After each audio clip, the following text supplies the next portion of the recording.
વિરમગામ રામ મહેલ મંદિરે રાજપૂત સમાજનો 11મો સ્નેહ મિલન તથા તેજસ્વી વિદ્યાર્થીઓનો સન્માન સમારોહ યોજાયો હતો।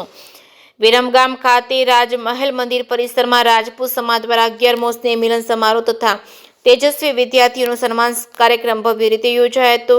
દીપ પ્રાગટ્ય સાથે કાર્યક્રમનો વિધિવત પ્રારંભ કરવામાં આવ્યો હતો। આ પ્રસંગે રાજપૂત સમાજના અગ્રણી આગેવાનો, ભાઈઓ બહેનો મોટી સંખ્યામાં સમાજના લોકો ઉપસ્થિત રહ્યા હતા। સમાજની એકતા અને પરસ્પર સ્નેહ ભાવ તથા શિક્ષણ પ્રત્યેની જાગૃતિ અંગે પ્રવચનો આપવામાં આવ્યા હતા। કાર્યક્રમમાં શૈક્ષણિક ક્ષેત્રે ઉત્તમ પ્રદર્શન કરનાર તેજસ્વી વિદ્યાર્થીઓને સન્માનિત કરવામાં આવ્યા હતા અને જેને લઈને વિદ્યાર્થીઓ તથા તેમના પરિવારજનોમાં વિશેષ ઉત્સાહ જોવા મળ્યો હતો। આ સમગ્ર કાર્યક્રમમાં શ્રી રામ મહેલ મંદિરના મહંત રામકુમારદાસજી મહારાજે ઉપસ્થિતોને આશીર્વચન આપ્યા હતા। સમાજના સર્વાંગી વિકાસ માટે શુભકામના પાઠવી હતી।